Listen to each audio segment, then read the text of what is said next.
Come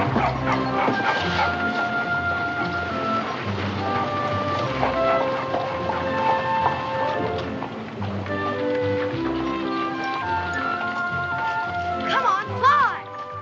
Come on! Climb eminently.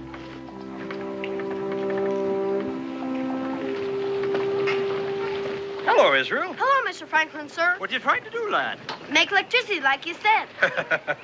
You need a rainstorm to make electricity. Oh, I forgot. It's been my contention, it's been my belief that you have to tie a piece of metal at the top of the kite to help attract the electricity to it. Of course, I don't know what these experiments will lead to, but this might be something considerable. They may help to make a vain man humble. You wouldn't mind telling me the story again, would you?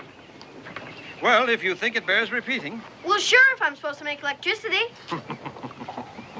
Well, I was too embarrassed to walk around Philadelphia carrying a child's kite, so I decided to take my son William with me. So they wouldn't think you turned childish. Exactly.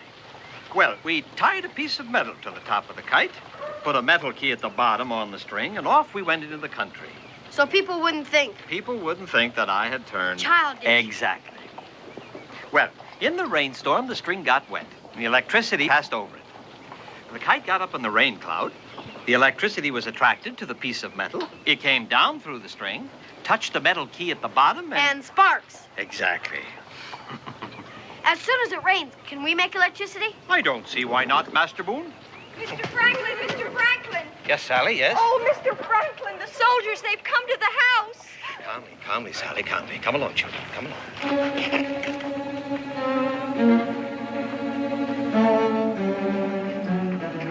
I'm afraid the sight of so many uniforms upset her, Mr. Franklin. No harm intended. Just what is intended, Sergeant? We've come to take your printing press away from you, sir. And if you try to stop us, my orders are to arrest you.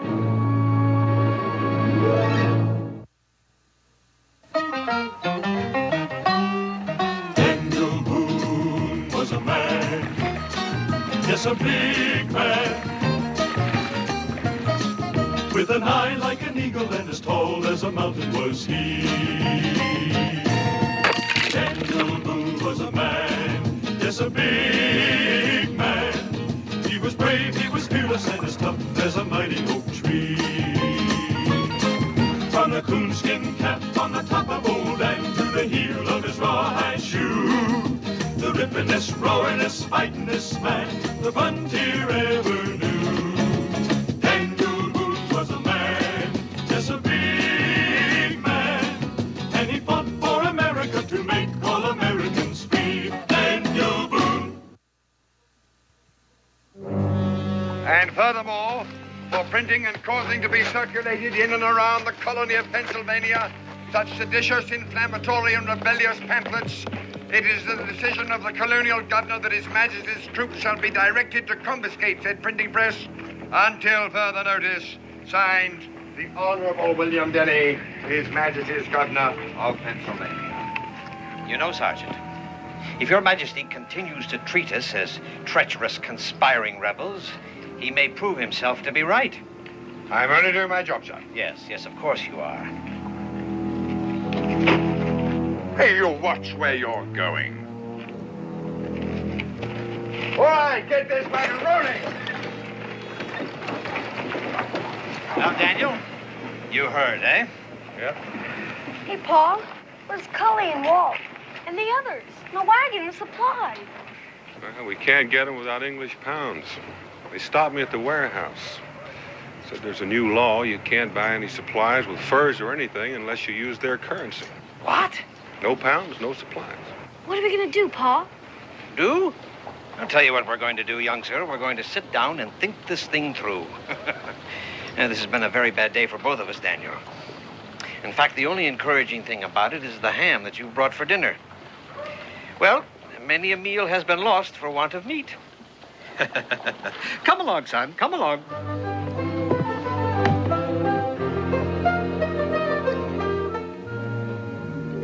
The outposts of the colony are hotbeds for insurrection and rebelliousness, which would be better off abandoned before they become arsenals for the rebel army. So Governor Denny was heard to say one evening last week.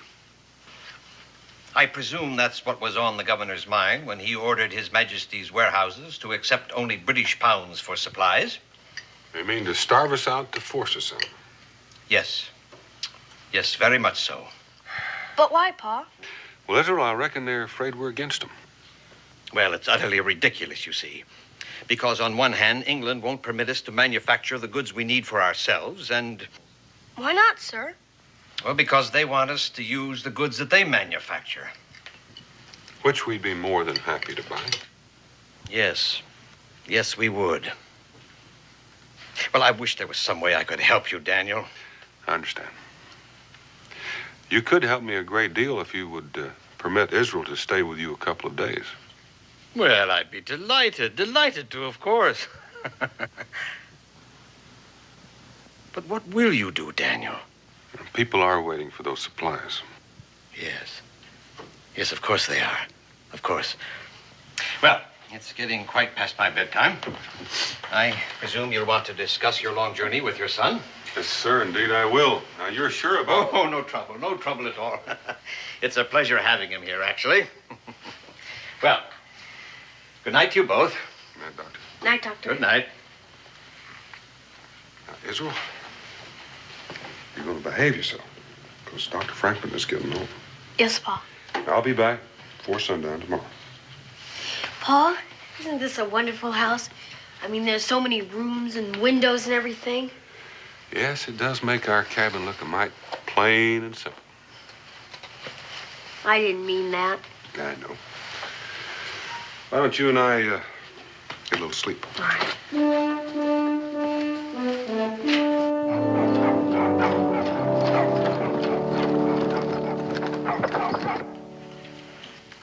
Give me it!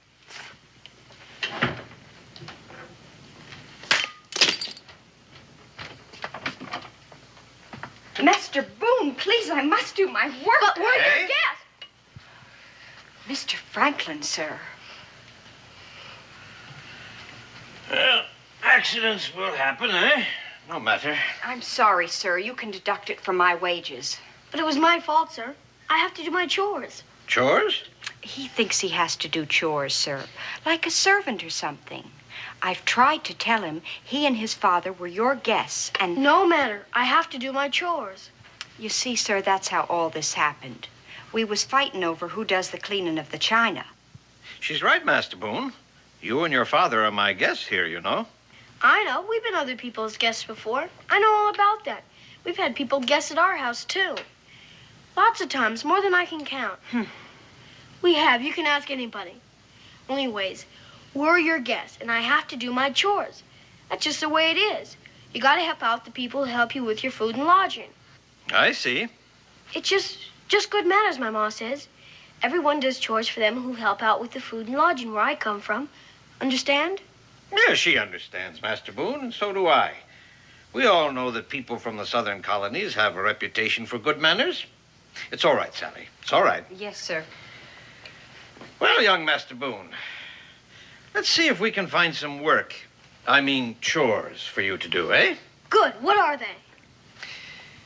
Well, let me see. Oh, the kite. Do you realize, young sir, that I'm responsible for many more things than just pulling electricity out of the air? I think I heard my pa say something about a stove. Yes, I invented a great warming stove that circulated heat about the room. I started the lending library, the Philosophical Society. I founded the university. I was clerk of the Pennsylvania Assembly. I started the fire insurance companies, the fire brigade. I was postmaster for the colonies for many years. Why, do you know that I even taught swimming? Did you know that? No. Yeah. Why'd they take your printing press away? Well, I guess they didn't like what I was writing about their king and his venal parliament and how they were trying to govern us. Oh, Yes. I see. Yeah, quite. Will they ever bring it back? Oh, yes, I guess so. They usually do after a spell. When? Oh, in about a month or two, I should imagine. Oh. You interested in printing, young Master Boone? Yes, this is where my printing press stood before they took her away. Her? Yes, the female pronoun is always bestowed upon man's favorite things, Israel, the things he loves the most and he cannot do without. A sailing ship is called she. She takes the waves gracefully, sailors are heard to say. A good carriage is she, a good rifle is she. And my printing press is as temperamental and as delicate and capable of doing beautiful things as is a lovely woman. But why? Well, you'll understand when you get older, son. Well, my press stood here, as I said, and they call it a press because, in fact, the blank paper is pressed up against the blocked ink. The same way that a wine press squeezes the juice out of grapes, or a cheese press... Wait a moment.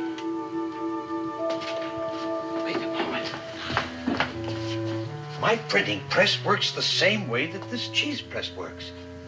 As a matter of fact, if I wanted to, I could probably get this thing to work. We could? Yes.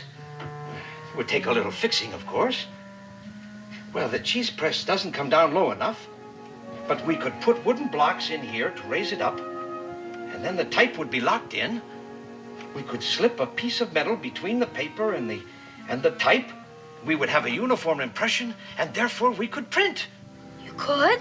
Yes. Would you like to see your name in print? You bet. All right, come along, then. Come along, Israel. Yes, now, if we were to print your name the same way that it was pronounced, it would come out Enub Lirsi. What? That's right.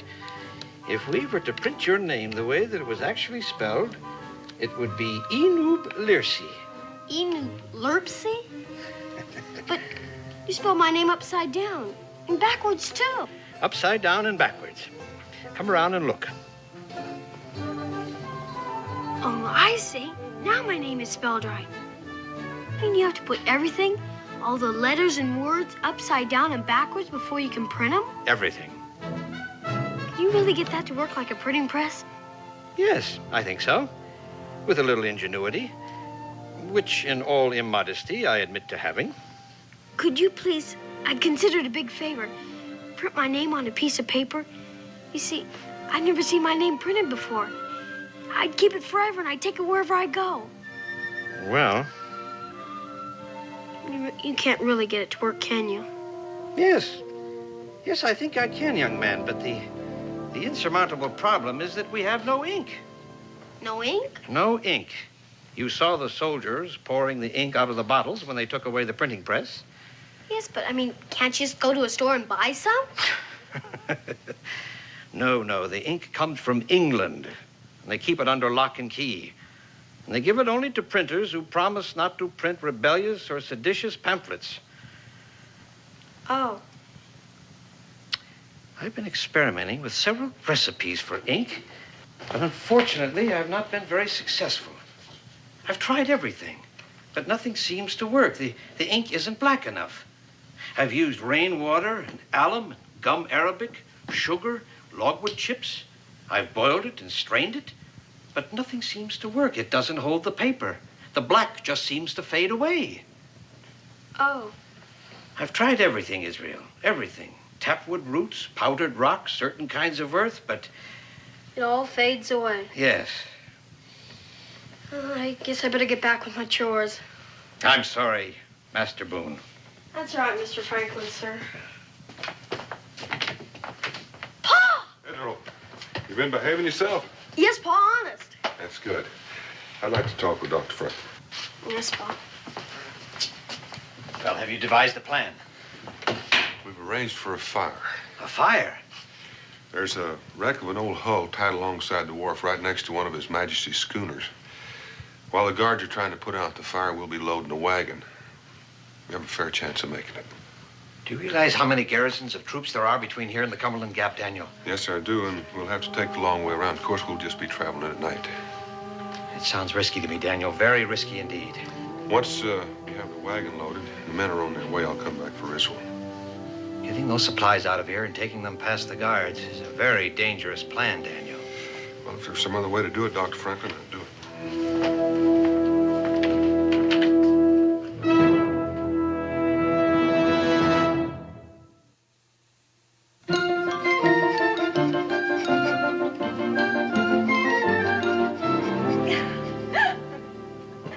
I I shouldn't be laughing, I guess. It's my work you're doing for me, Master Boone, for which I thank you. Well, what have we got here, eh? Just doing my chores, Mr. Franklin. You seem to be doing more than your chores, young Master Boone. Well, now, he's able to do a full day's work, Dr. Franklin. Don't be discouraging him. Excuse me.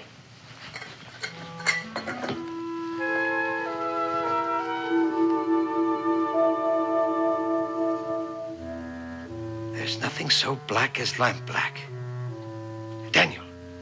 Daniel, go out and get your supplies. Get a whole wagon load of supplies, and with money. Money? Well, where are we going to get it? We're going to print our own. But I thought... No, they may have taken away my printing press. But they didn't take away my cheese press. Put it right here, Daniel, right here. What about the ink? You said yourself, sir, that... Well, lamp black is the answer to making ink black, young man. You gave me the idea yourself. But will it work?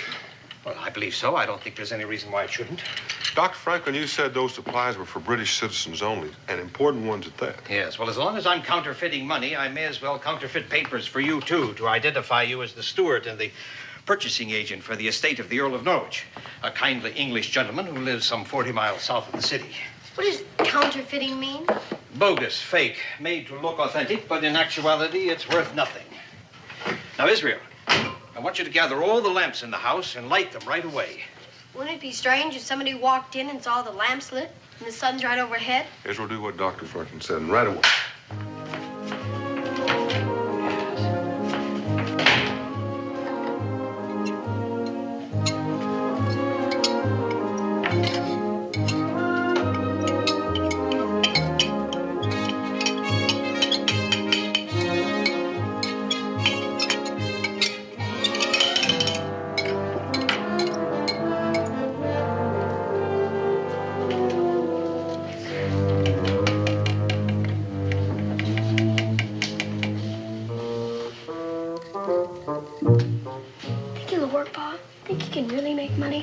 What's that? What's that you're whispering over there, young man? Nothing, sir. Think I'm a foolish old man, do you, huh? No, sir. Huh? Don't think I can print money like this, do you, huh? Well... And don't forget, young man, I am the man who brought the electrical fire from the sky. Yes, sir.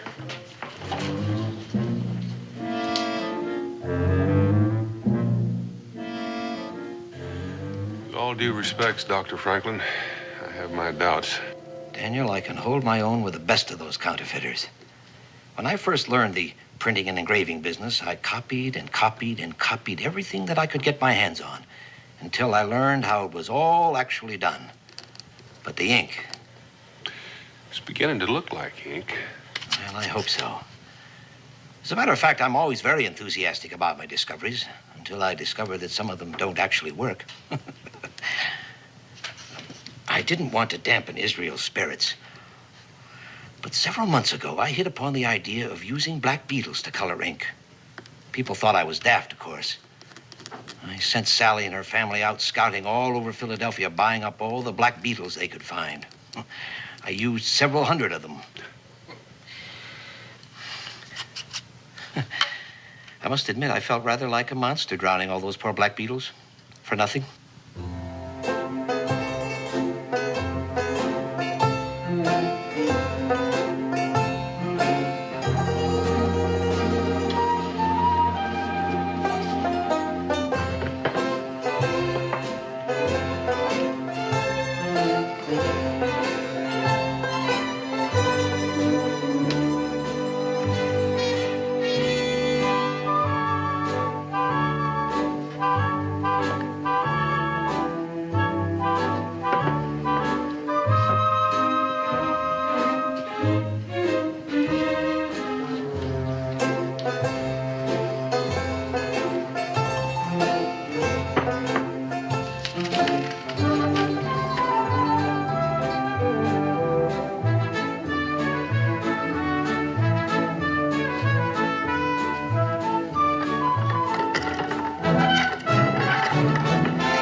George.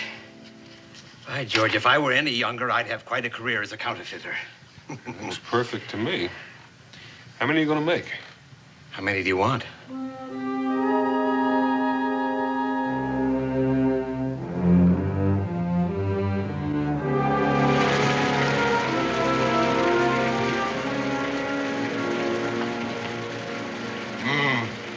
I would have preferred that it hadn't rained tonight.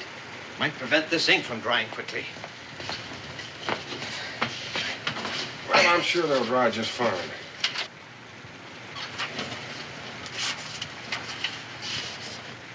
What's the matter, son?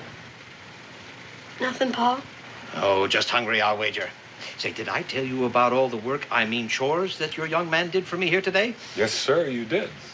He does you honor, Daniel. Israel, where are you matter, son? Sorry, Mr. Franklin, sir. It smells like that supper's almost ready. Come on.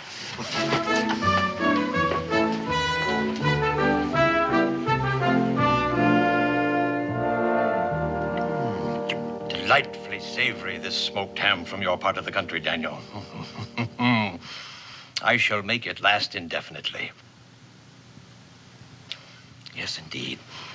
Next, I shall cook it in Madeira. I shall cook it in Madeira and call it ham bayonnaise. Then perhaps with brandy, known to ham lovers the world over as ham chambretin.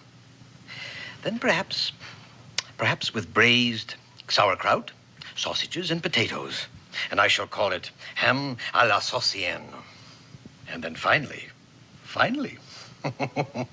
I shall have ham and pastry, covered all over with pâté de foie gras and truffles, and wrapped in dough and baked. Yes, indeed. Yes, indeed, Master Boone. There are many adventurous ways one can cook foods. Mark my word. Yes, sir. Israel, is that all you can say? What you said? I'm only used to having ham one or two ways. With lima beans or without lima beans. I'm sorry, Pa. Making money, counterfeit money. It's dishonest, isn't it? Yes. Yes, it is illegal and dishonest, sir. We shouldn't do it, should we? Israel, they're trying to squeeze us out of our homes. You know how badly we need the powder and lead and supplies, and the only place we can get it is from the British. You understand? Yes, sir, but...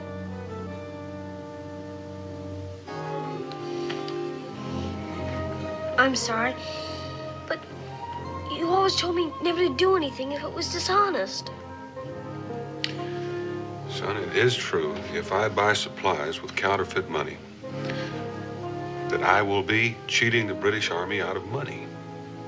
But you and I both know that we've got to get those supplies. Yes, sir. But it's dishonest. Master Boone, I believe you have pointed out, how shall we say, an embarrassing flaw in our plan. Sorry, Mr. Franklin, sir. That's quite all right, young man. You were quite right to bring it up. I'm glad that you did. I'm proud of you. And as I said before, you do your father honor, sir. Thank you, Mr. Franklin, sir. And I believe the only way to correct this dishonest thing we are doing is to keep track of the serial numbers as we put them on the bills. Serial numbers? Yes, and after we've gotten this ridiculous law abolished, we shall approach everyone holding these counterfeit notes and exchange them for real money. And upon that, sir, I give you my word. We can leave the furs with Dr. Franklin, and if there's not any real money, he can use the furs. Now it's honest. Quite so, sir. Quite so. Excuse me, sir, but there's some men out back, dressed in buckskin, asked to see Mr. Boone. It'd be Cully and the boys. Let's go out, Israel, and tell them about the change in plans. No, they want to see you, sir. Well, I shall want to see them too, Daniel. Speaking of buckskin, you'll be needing city clothes, won't you? Oh, mine won't do. Mine won't do at all, Daniel. Come along.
Follow me, sir.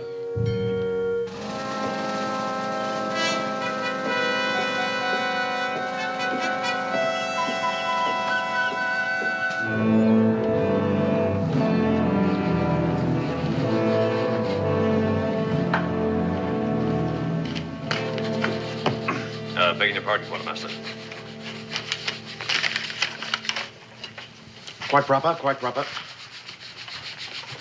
How is his lordship, the Earl, these days? The Earl, fair, just fair.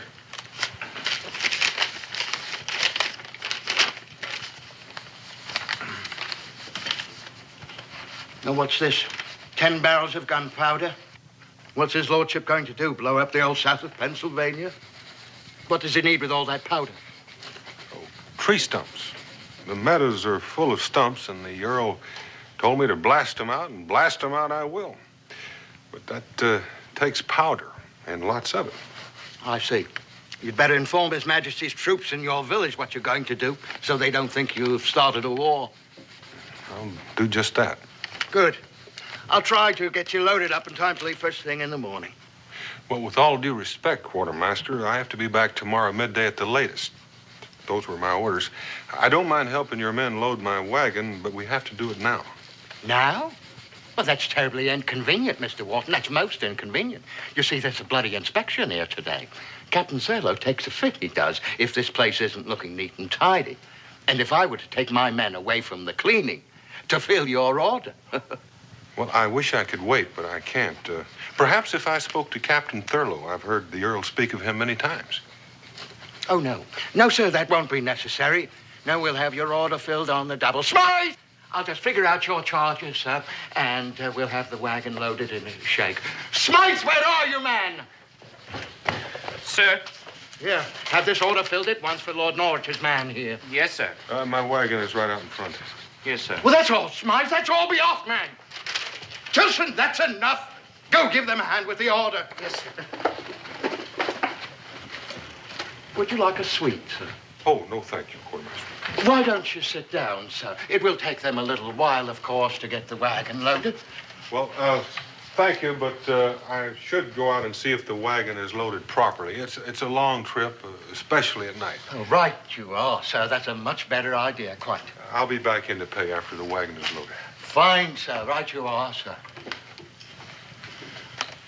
Whatever you say, sir. But please don't be having any talks with Captain Thurlow. Life is difficult enough here in the colonies without any trouble the likes of that. And then what happened, young man? Well, I picked me up a branch from the closest tree, and then I whopped that bar on the nose every time he came close. I finally got the idea I wasn't going to be his dinner. Then he walked away, rubbing his nose all the way. That's amazing, amazing. You know, I've never even seen a bear. Can you believe that? You haven't?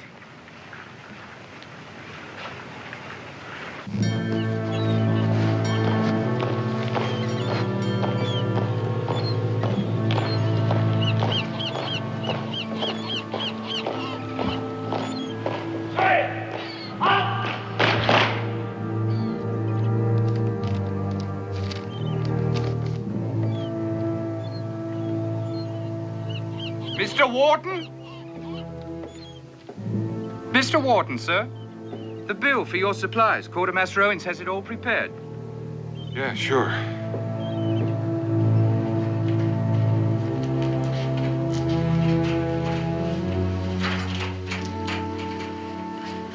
Well, that didn't take long now, did it, sir? Lord Norwich will have his supplies by midday tomorrow for certain. Oh, that looks fine. That looks just about right.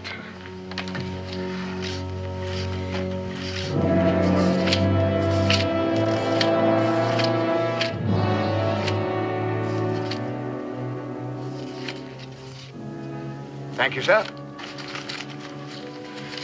Thank you, Porter. One moment, sir. You don't want to go back to Lord Norwich without me marking the order paid in full, do you? Your governor wouldn't like that one bit, now would he? No, he wouldn't. There you are. There you are, sir. Thank you, Quartermaster. All right, men, in here.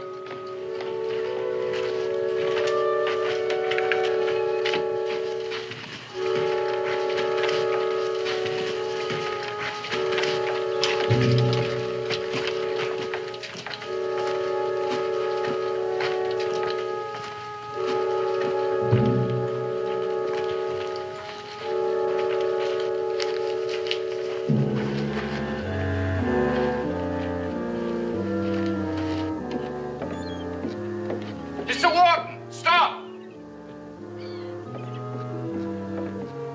Compliments of Quartermaster Owen, sir, but you've paid £5 too much for the goods you've got. Too much. You're certain? Yeah, Quartermaster Owen's counted it over 3 times, he did. Well, why don't you give this £5 note back to Quartermaster Owens as a proper reward for his honesty and tell him I suggested share it with all of you men. Well, thank you, sir. That's very generous, I'm sure, Mr. Wharton. Thank you, sir. Not bad, Quartermaster at Arms. Not bad at all. Sergeant Ridley. Ah! Put Corporal Smythe down on report for being late for inspection. Yes, sir. Sorry, sir. What have we here, Sergeant Ridley? A chimney sweep in our midst. Salute the sergeant, Corporal Smythe. Pretty filthy, I'd say, sir. Filthy? Well, I'll be dipped. Rather disappointing, Quartermaster. Smythe turning out like a gutter snipe. Shocking, sir. Quite. Well, let's hope the supplies are neat and trim. Yes, sir. Quartermaster at Arms. Yes, sir. Your hand, sir.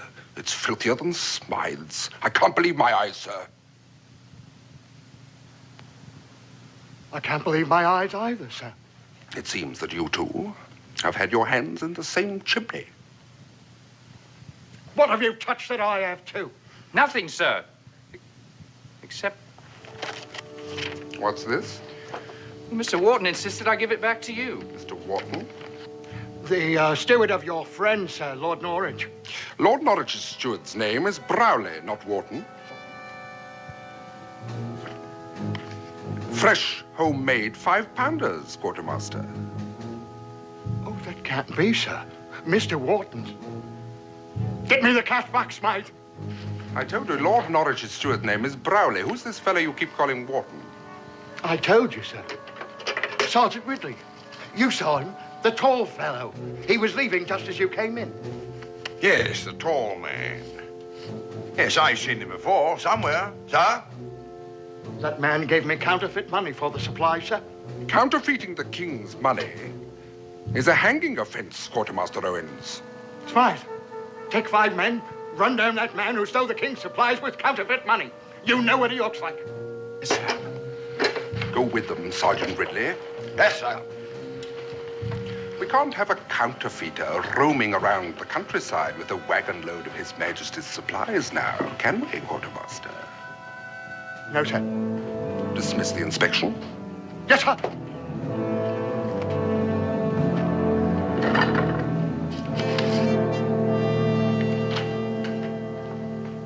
Well, what are you printing there, young Master Boone?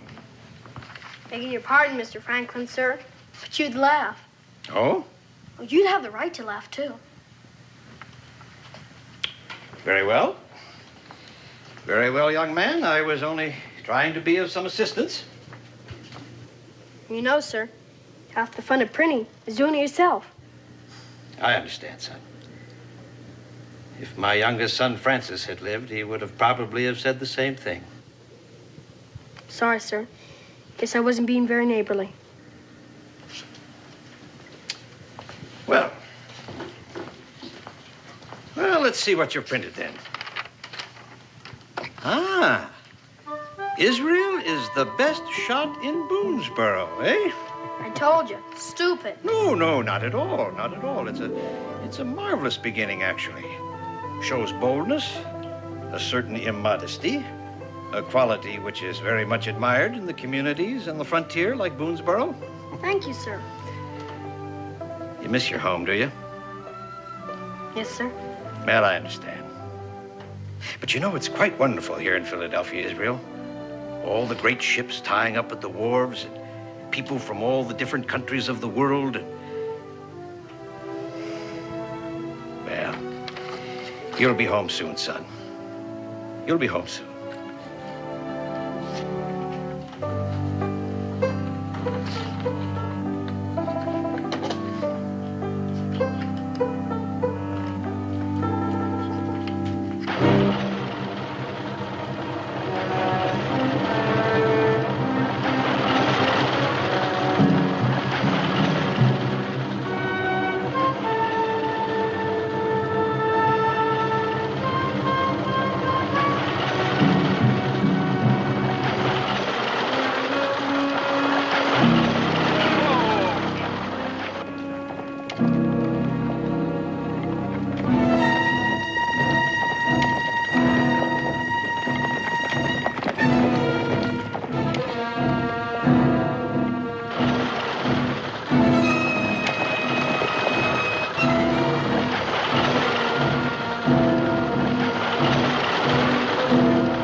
Let's have those fresh horses, Cully, and fast.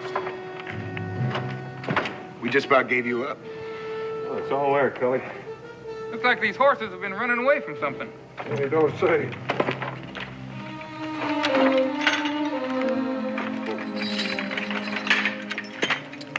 Walt, you better keep an eye peeled.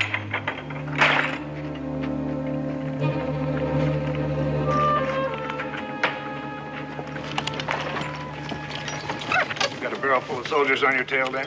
Only 6 or 7. That's about 2 each.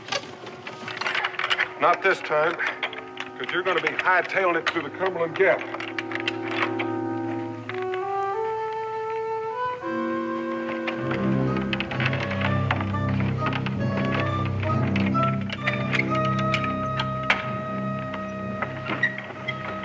Tell Rebecca Isn't and I'll be along in a couple of days. And you better not come back wearing those clothes. Hell!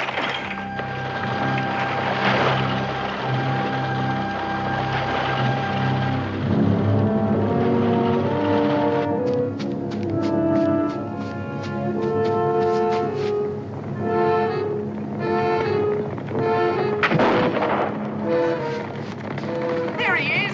After him!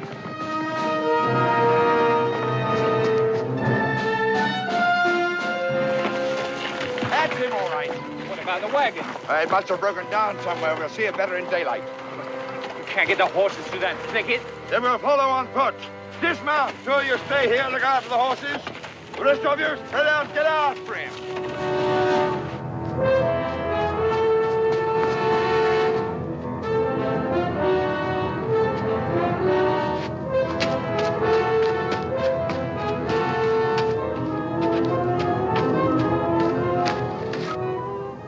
I know where I've seen that man before.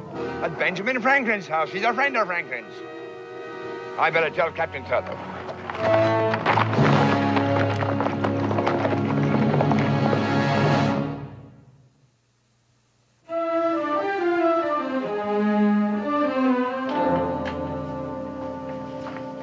Well, how did you like that ham au bayonnaise, young Mr. Boone, eh?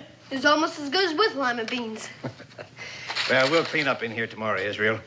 It's quite past your bedtime, you know. I wasn't expecting anybody. Who can that be? Stay in here, Israel. Stay here.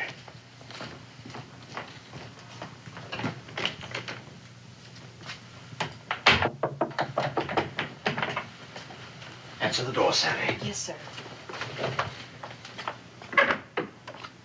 Good evening. Please tell Mr. Franklin that I'd like to see him, would you?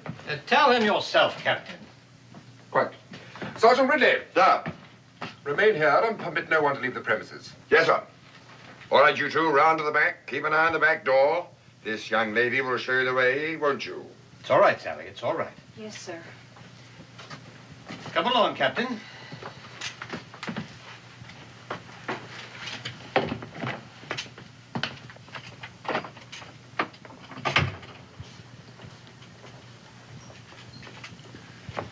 A man appeared at His Majesty's warehouse at the wharf today and purchased supplies with counterfeit currency, Dr. Franklin. How enterprising of him, Captain. A hanging matter, Dr. Franklin. My man Ridley identified the man as a fellow seen entering your house. A man you addressed as your friend. He cannot, however, recall the name by which you addressed him. He was accompanied by a young boy, Ridley recalled. That would have been Tompkins, a friend of my son's who was bringing my grandson to visit with me. Your man Ridley has a very good memory, Captain. Sergeant Ridley! Yes, sir. Was the man's name Tompkins? No, sir. Search the house, Sergeant Ridley. Yes, sir. Now, look here, Captain. You've got no right to be breaking in here. Perhaps Ridley's memory is better than yours, Dr. Franklin. I shall see to it that your superiors hear about this illegal conduct of yours by tomorrow morning's mail. Your contempt for His Majesty's administration of these colonies is well known, sir. I may be a bit brash, but I remain quite logical. Of all the men in Philadelphia, you were the most likely to have printed such counterfeit notes. I take that as a compliment, Captain. May I remind you, sir, this is not quite the same thing as printing those annoyingly slanderous, seditious pamphlets. Printing the king's money without his permission is likely to be taken far more seriously by the crown than mudslinging. Very well, I confess. Take me to the stockade. I am not amused, sir. No, I confess, Captain. To err is human, to repent divine, to persist devilish. Really, sir? Well, are you going to take me or not? You're too eager, sir. Sir, no man, no boy, no printing press. We searched every room in the house except the one across the hall. It's locked. Will you open it, sir? Well, if you want my confession, Captain, I demand that you take me to the stockade right now. Then we shall have to knock it down.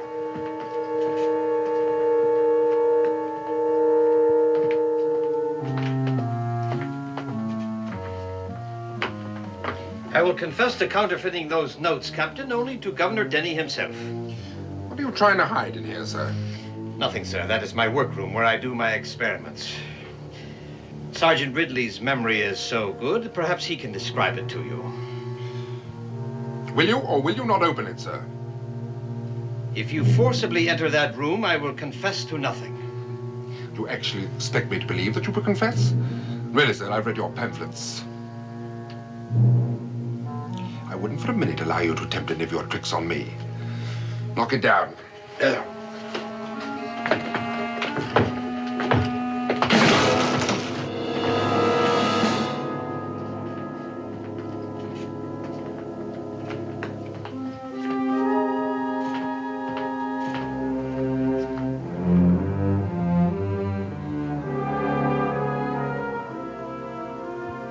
You were trying to trick me, weren't you, sir?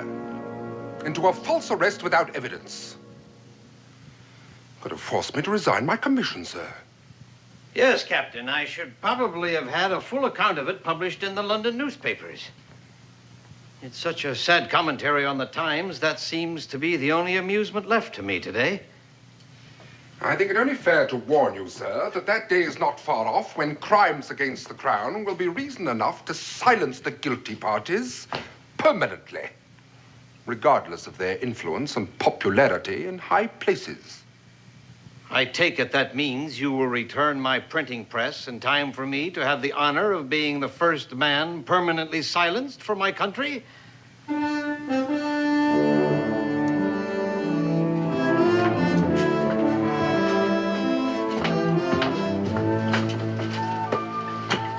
Would like to, sir.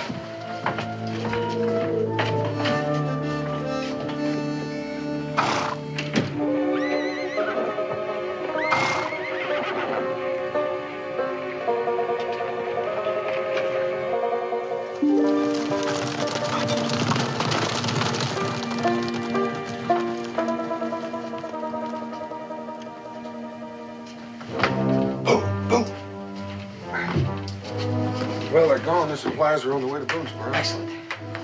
Where's Israel? Well, I don't know. You mean you don't know where he is? No. I left him in here when the soldiers arrived. Everything we were using to print the notes was scattered all over the room. When the soldiers broke in, I expected they would find Israel here and all the evidence, but he must have cleaned it up, as you can see. Evidently, the boys cleaned it up. But I don't know where he is.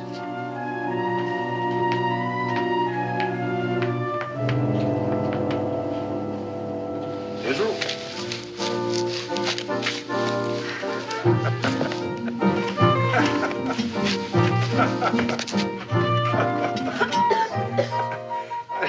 I taught him to hide in the chimneys during Indian attacks.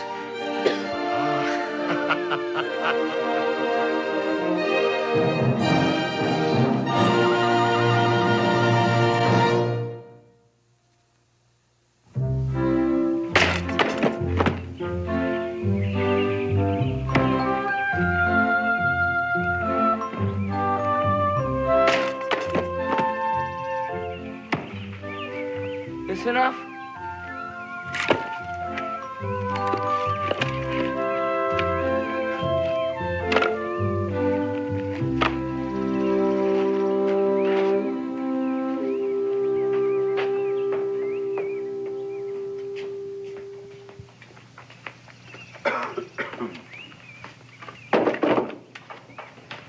Zeke, Yes, sir? you know, it's awfully nice of you to be helping Israel like this, but I do hope you leave something for him to do. Oh, no, ma'am. I'm doing them all today. And tomorrow. And the rest of the week. The rest of the week? Yes, sir.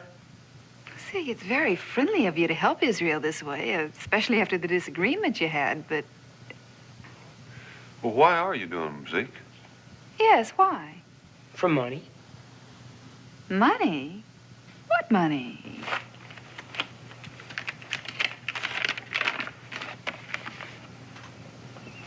An Israel Boone £1 note?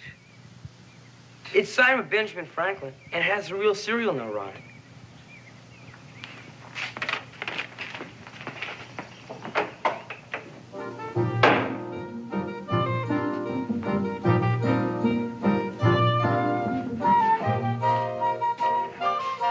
Israel?